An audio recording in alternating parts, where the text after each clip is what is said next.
এর আগে direct ব্যাচেলরে ধুমে visa হইছে, যেটা লোকেশন ও প্রাইম লোকেশনে। আর ওরা অফিসিয়াল ডিক্লারেশন দিছে যে ওরা এই ভিসা এবার দিবে ব্যাচেলরে, আর মোটামুটি 4-5টা সাবজেক্ট অ্যাভেলেবেল এই ভিসাতে। কিংশন ইউনিভার্সিটির আমি মনে করি প্রোজেরই শেষ নাই, কনস্কোপ কম আছে। কিংসাং একে তো প্রাইম লোকেশন অবস্থিত বুসানে। বুসানে যদি জব অপরচুনিটিস কথা বলতে চাই, আমি আর কি বলবো, কোরিয়াতে মানুষ আসতে চাইলে প্রথম যেই ধরেন সিটিগুলো বাছাই করে তার মধ্যে সোল বা বুসান হচ্ছে অন্যতম। ধরেন আইএলসে 5.5 বা টোফেল আইবিটি 71 যদি থেকে থাকে, আপনি 30% ওয়েবার পাইবেন ফার্স্ট সেমিস্টার টিউশন ফি থেকে। আইএলসে যদি 7 বা টোফেল আইবিটি 95 থাকে, তাহলে আপনি 40% ওয়েবার পাইবেন টিউশন ফি থেকে। আইএলসের পরবর্তীতে আপনি টোফেল দিয়েও অ্যাপ্লাই করতে পারবেন। আসসালামু আলাইকুম, আমি রাকিব হোসেন বলছিলাম দক্ষিণ কোরিয়া থেকে। আশা করি সবাই ভালো আছেন, আলহামদুলিল্লাহ আপনাদের দোয়া আমিও খুব ভালো আছি। আজকে একটা ইউনিভার্সিটি নিয়ে আলোচনা করব, যেটা খুবই হাইপ একটা ইউনিভার্সিটি, যেটার মধ্যে লাস্ট 5-7 বছর 10 বছর ধরে ধরেন বাংলাদেশি স্টুডেন্ট যাইতেছে বলা যায়, আর যেটার কমিউনিটি হিউজ। আর যেটার মধ্যে এখন রিসেন্টলি, আগে যেমন ধরেন রিজনাল ভিসা ছিল বা এর আগে ডাইরেক্ট ব্যাচেলরে ধুমে ভিসা হইছে, যেটা লোকেশন ও প্রাইম লোকেশনে।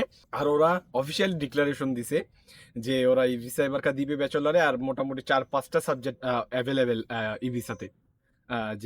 যেটা মনে করেন বাংলাদেশ থেকে ব্যাচেলর প্রোগ্রামে ডাইরেক্ট ফ্লাই করতে পারতেছেন কোনো ধরনের ঝামেলা ছাড়া, আগে যেরকম মাস্টার্সের স্টুডেন্টরা পারতো আর কি।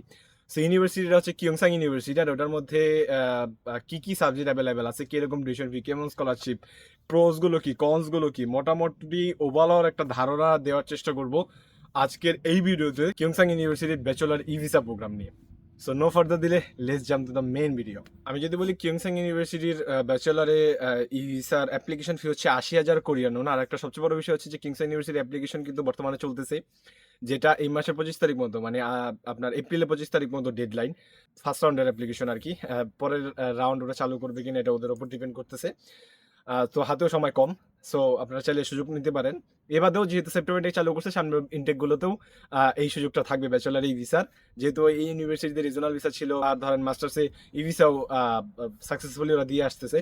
সো সংখ্যার কোনো বিষয় নেই, সামনের ইনটেকগুলোতেও ব্যাচেলার ই ভিসা থাকবে ইনশাল্লাহ। সো এটার অ্যাপ্লিকেশন ফি বললাম 80,000 কোরিয়ান ওন। এখন যদি সাবজেক্টের কথা বলি, প্রথমে ধরেন 34 lakh Korean won tuition fee হচ্ছে 3টা সাবজেক্টের, যেটার মধ্যে হচ্ছে ধরেন গ্লোবাল বিজনেস অ্যাডমিনিস্ট্রেশন, দ্বিতীয়টা হচ্ছে যে আপনার গ্লোবাল হসপিটালিটি ম্যানেজমেন্ট, তৃতীয়টা হচ্ছে গ্লোবাল কোরিয়ান স্টাডিজ, যেটা tuition fee 34 lakh Korean won. আমি ফার্দার ভিডিও শেষে বলতেছি যে রিকোয়ারমেন্টস কি আর স্কলারশিপ সুযোগগুলো কি কি আছে।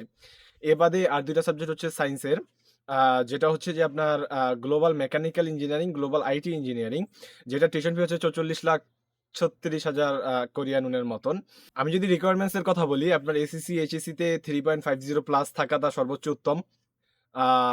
আর আপনি সর্বোচ্চ যত রিসেন্ট ব্যাচের হবেন তত আপনার জন্য প্লাস পয়েন্ট। আইএলস এর রিকোয়ারমেন্ট আর 5.5 বলছে, বা আইএলস এর পরবর্তীতে আপনি টোফেল দিয়েও অ্যাপ্লাই করতে পারবেন। টোফেলে ধরেন আইবিটি ওরা বলছে যে 59 দিয়ে অ্যাপ্লাই করা যাবে, বাট আমার পার্সোনাল এক্সপিরিয়েন্স আর আমি পার্সোনালি যা বুঝলাম ইভ্যালুয়েট করে বা অ্যানালাইসিস করে, যে ওরা 5.5 বা আপনার আইবিটি টোফেল আইবিটি 59 দিয়ে খুবই টাফ আপনার ব্যাচেলার ই ভিসা পাওয়া, বা কম্পিটিশনের টিকা ছাঁটাই পড়ে যেতে পারেন। সো আইএলসে 6+ থাকাটা উত্তম আমি মনে করি, আর ধরেন টোফেল আইবিটি 71 থাকাটা সর্বোচ্চ উত্তম। সো এই হচ্ছে রিকোয়ারমেন্টস আমার। আমি পার্সোনালি আমি বললাম, সাজেশনও দিলাম আপনাদেরকে যে এরকম প্রোফাইল হলে আপনার জন্য ফলপ্রসূ হবে ভালো।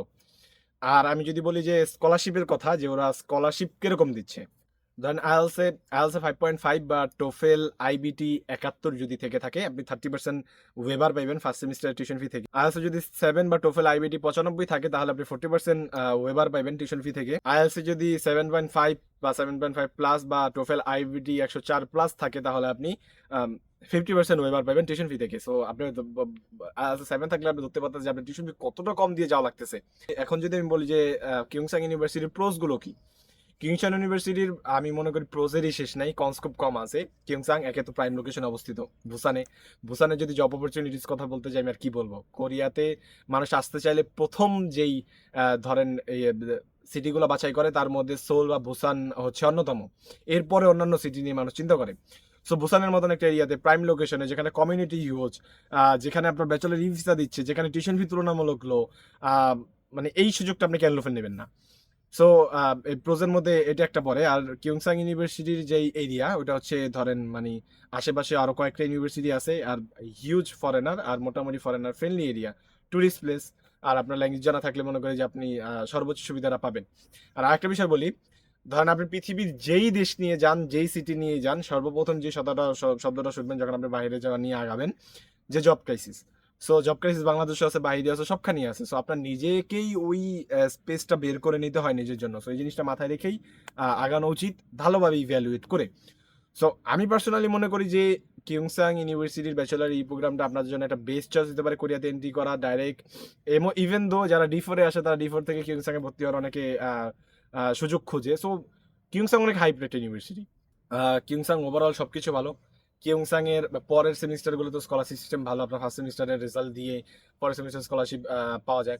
আলস আপনার 6.7 থেকে থাকলে আপনার মোটামুটি টিউশন ফি খুব কমে দিয়ে যাওয়া লাগতেছে। সো এই ছিল কিংসাং এর আজকের ওভারঅল বিষয়। যারা আপনারা কিংসাং ইউনিভার্সিটির সেপ্টেম্বর ইনটেকে ব্যাচেলারের এই ভিসা প্রোগ্রামটা অ্যাপ্লাই করতে চাইতেছেন, বা ইপি প্রোগ্রাম বা কেএলপি প্রোগ্রামের সুযোগ নিতে চাইতেছেন, বা সামনে ইনটেকগুলোতে বিবেচনা করতেছেন, তারা আমাদের সাথে যোগাযোগ করতে পারেন। আমার পার্সোনাল ফেসবুক আইডি ডিসক্রিপশন বক্সে দেওয়া থাকবে, ইভেন তো আমার এজেন্সিরও ডিসক্রিপশন বক্সে পেজ দেওয়া থাকবে। আপনারা যারা পার্সোনাল কোনো কোয়ারিজ আছে তারা আমাকে নক দিতে পারেন, বা কোনো কনফিউশনে ভুগতেছেন আমাকে নক দিতে পারেন। আমাদেরকে দিয়ে কাজ না করালেও আমি চেষ্টা করবো সর্বোচ্চ আপনাদেরকে ইনফরমেশন দিয়ে একটা হেল্প করার। আবার দেখা হবে নতুন কোনো ভিডিও নিয়ে, নতুন কোনো টপিক নিয়ে ইনশাল্লাহ। অতক্ষণ অবধি ভালো থাকেন, সুস্থ থাকেন। আল্লাহ হাফেজ, স্টে টিউনড।